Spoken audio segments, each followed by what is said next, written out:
We lost power approximately 25 to 30 times throughout 12 months. The national grid is not a very stable structure as it stands. It's very hard to fix up a system that is falling apart. The idea that we can replace coal with coal is over. As Australia gets hotter and power prices increase, parts of our national grid are seeing longer and more frequent blackouts. Australia is still very dependent on coal to keep the grid running. This week, the Morrison government was looking at various new energy projects, including coal, even as our biggest energy companies complain that a lack of consistent policy on energy and climate change are hindering investment. So what will Australia's energy future look like, and how long do we have to get there? This story by Liz Hobday and producers Chris Gillette and Danny Tran. Might be a bit wide. No? Oh, I can still get around there. Hey, lovely bowl. It's 36 degrees at Frankston Bowls Club in Victoria. Like so many Australians, over time, these keen bowlers have changed the way they live. I think we're saving power if we're using the bowling club's power. They're trying to cope with the heat and the cost of power. It's just going up and up. Didn't get my air conditioner replaced because it was just too expensive to run anyway. They believe that in the future, these problems will only intensify. How will the grandchildren be in a few years? Yes. But the future, I don't know what's going to happen. Across the country, power prices have soared.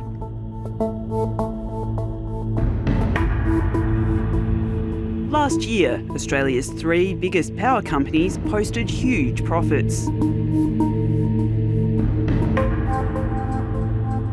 Over the last 10 years or so, after inflation, power prices have gone up by 56%. For some households, they would have doubled after inflation. So this is a huge increase for people. We're doing everything we can to lower price. The best way we can do that is to invest in new generation. Today, we have something like $1.9 billion worth of projects under development. Our profits are high, I want to acknowledge that, but what we're spending is even higher in terms of moving ourselves and moving the country into that new generation future. We'd love to have an integrated energy and climate policy that gave confidence for investment. So yes, it is frustrating to see a carbon scheme come and go, particularly when it then completely changes investment plans. And when those investment plans change, some of those investments don't happen. Despite the uncertainty, money has still been flowing into renewables. Commercial investment in the sector hit a record $20 billion last year. Cameron Stowe left his job at a car plant to manage a wind farm in Western Victoria. We generate around about 650 gigawatt hours per year. Today, he's supervising workers, inspecting one of the turbines. It powers about 120,000 average size homes.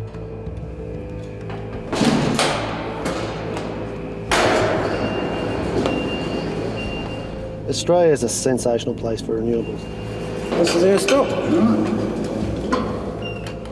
These turbines produce huge amounts of power, but that's only when the wind is blowing.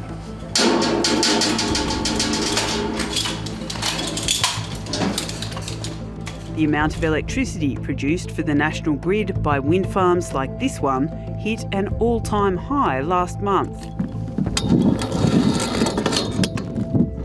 But wind still only makes up about 5% of the energy fuelling the national grid. I was still very dependent on coal. It's still the largest source of electricity generation in Australia. We have an abundance of sun, wind and natural resources.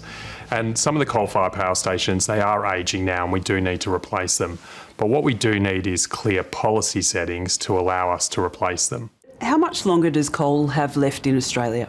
I think it's got till about 2050. I think if we're closing down by 2050, I think the market's moved beyond coal by about then. While the politics around energy and climate change plays out, and Australia transitions to renewables, longer and hotter summers are putting more pressure on the system right now. The national grid is not a very stable structure as it stands. It's very hard to fix up a system that is falling apart. In New South Wales and South Australia, power outages are happening more often and lasting longer, while in Queensland, cyclones have meant extended blackouts. During heat waves this summer, we noted that without strong winds or without the sun shining on given days, we were under supply for generation.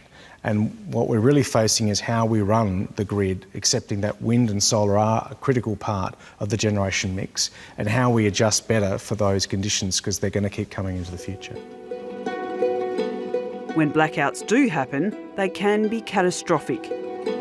There are official warnings of electricity blackouts. When the power goes out, we notice the lights flicker, the computers turn off and on, and we all know we've gone onto generator backup. Scores of businesses shut down for hours during a peak hour blackout. It was 44 degrees. All of the power went off. I then waited to speak to an operator to explain that we were a childcare centre, to which we were told there was nothing they could do. When a blackout cut power for about 4 hours. Last year we lost power approximately 25 to 30 times. And if we've got baby koalas in humidity cribs, then we have to worry about hot water bottles, maintaining the temperature. Thousands of homes have been plunged into darkness. Ryan is affected by Duchenne muscular dystrophy, and as a consequence, full-time ventilation. It's 24/7. So reliable power is absolutely paramount to sustain his life. So how are we going to stabilise the grid and keep the lights on? After South Australia's statewide blackouts in 2016, the company Tesla installed a massive battery system north of Adelaide. It stabilised supply and brought prices down by dispatching electricity quickly just when it's needed. Batteries will play an important part both in a large scale but also in people's houses. Grid stability depends on both generation and a functioning system of poles and wires. It may also come to depend on storage like this. And what this system does is it takes solar electricity from solar panels and water, just from a normal tap water source. It splits the water into hydrogen and oxygen. At the CSIRO in Melbourne, power from the sun is being used to split water molecules and collect and then store the resulting hydrogen gas. You can then take that hydrogen and convert it back into electricity through a fuel cell. That process would then allow you to completely eliminate the use of fossil fuels. So it's elegant in its simplicity. The question is, of course, can you make that work at scale, and how much does it cost? The technology can also be used in other ways. Car makers are trialling hydrogen-powered cars. Instead of exhaust, these cars produce water. I think this country has the potential to return to being that big domestic energy superpower that it's been in the past off the back of coal. We can do that in the future off the back of renewables, because suddenly you can export renewable energy if you convert it to hydrogen. A national hydrogen plan is under development, and there's talk of export markets in Japan and South Korea. What we're seeing is rapid change. I'm talking months, not decades as it used to be. We're really at the point now where the idea that we can replace coal with coal is over. That's gone. And the debate we should be having is, what does our grid look like in the 21st century?